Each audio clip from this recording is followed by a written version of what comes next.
Okay, so I am here with my sister, Maddie.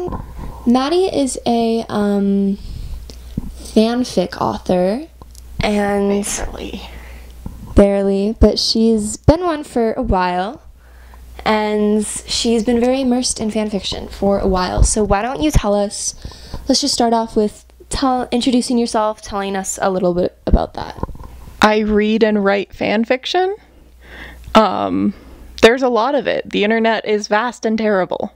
Tell me about your experience with fan fiction. Can you do that? If we're being entirely honest, fan fiction has always been kind of about escapism for me. You know, life sucks, let's be somewhere else. Yeah. Better than Dissociation by a smidge. I don't know, I've existed in fan fiction circles for so long that I think it's kind of become mundane to me. Like, it's just a part of my day. I wake up, I check my tags, I read when I have time, or when I'm bored, or when there's nothing happening. And then I go to bed. It's just a way to fill time that isn't being trapped with my own head at this point. And I think that's how a lot of people kind of deal with it. Can you tell me a little bit more about, like, the escapism part of that? Like, what led you down that path, if you will? I mean, a lot of the fan fiction that I read is inherently very, unrealistic. I read, superheroes and The Hobbit and things that are inherently very fantastical. And so it allows me to...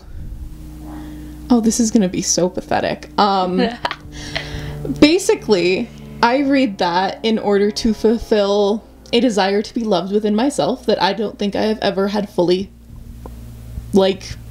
fulfilled. Just, I don't know what the internet knows, but I'm an orphan. I don't got shit. And so it's nice to read about having, parents and shit. The unobtainable goal of having parental figures. What was your introduction to fanfiction? God. Think I had to have been 13 or 14 the first time that I got my first computer that was my own computer. And almost immediately I crashed headfirst into Wattpad. And started reading fan fiction about bands that I had never heard any of their songs, and about shows that I had never seen. And eventually I was like, wow, if these exist about this, these must exist about the things that I actually give a shit about, right? And so I just started reading that, and eventually that bloomed into me searching out fan fiction about books or TV shows or movies or whatever after I'd read them or watched them or whatever. I don't know, fan fiction is a weird thing because there are a lot of fandoms where you can read fan fiction about them and have never had any kind of interaction with the source material. I read a lot of DC fan fiction. I've never read a singular comic. I have watched a few of the animated movies and TV shows, but I don't really care to enlighten myself about that any further than it takes for me to understand why Jason Todd is hot and why I think him being a good older brother is interesting. Yeah. I feel like that's kind of a controversial take for the geek and comic community. Oh, absolutely. I don't care who I'm offending though. I don't care. I don't care. They're welcome to get upset at me. What draws you to these characters? Like, if you've never read the source material, like, how did you stumble upon, like, the Bat family? I know that's, like, a really big interest for you.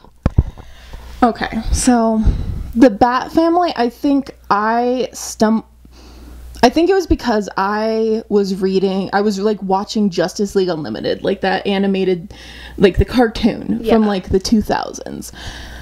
And I think I really wanted to read fan fiction about Batman and Wonder Woman fucking. Just gonna be blunt here. That was what I was looking for. I was 17 and horny. And instead I came across Batman being a really good dad. And I needed that. Fatherless behavior. That's not a surprise. And from there it blossomed to my Tumblr name for a little while being Nightwing's ass is my god. Fatherless behavior, I'm going to acknowledge it. To me being endlessly fascinated with Jason Todd's horrifically violent behavior. Duffel bag full of heads. Unfortunately, that seems to do it for me. And I think I'm just slowly working my way down the family tree because now I'm at Tim Drake being an abandoned little puppy dog. And that's like, I don't know, there are easily more than 2,000 fan fictions just about that. And I've read almost all of them. It's a lot of fan fictions. I have read more than 50,000 Batman fan fictions since January. It's a problem. So, would you, like, consider this escapism, like, a problem rather than a, like, genuine coping tool? Like, would you recommend it to others? In moderation. I am very aware that I have an addictive personality. Like, that's definitely something about me. And I don't drink, I don't do any kind of drugs or anything. I stay away from that stuff because I know I will let it ruin my life.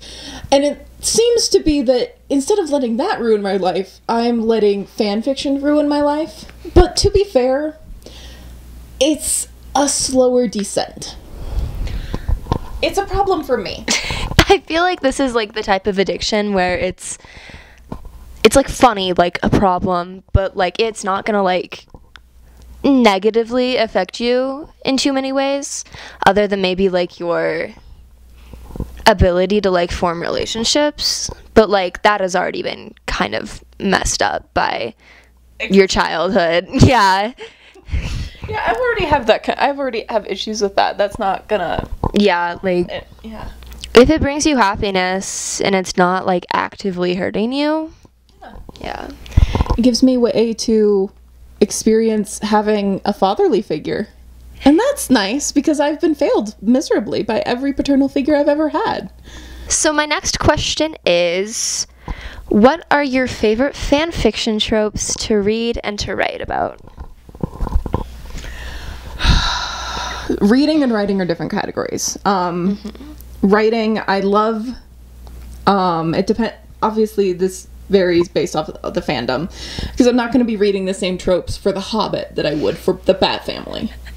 But like, I really enjoy, like, I don't know. This is about to get real weird. I'm warning you right now. Not disclaimer. Disclaimer. So there is a hyper specific trope in fan fiction where Tim Drake goes on a self-destructive binge of like working too hard and all this shit, and his entire family realizes, oh shit, we've kind of been neglecting you for the last like year and a half, and runs along after him trying to get him to stop, working himself to death. And I kind of enjoy that. I also enjoy, like, I enjoy rescues. I like a character, like, not being in a situation they can't get out of on their own, and somebody else stomping in all grumpy, like, fucking, you got yourself into this again? Did you and then just, like, dragging them kind of by their pigtails out of the situation and being like, all right, no more of this. We're leaving, and if I catch you doing this again, I will kill you myself.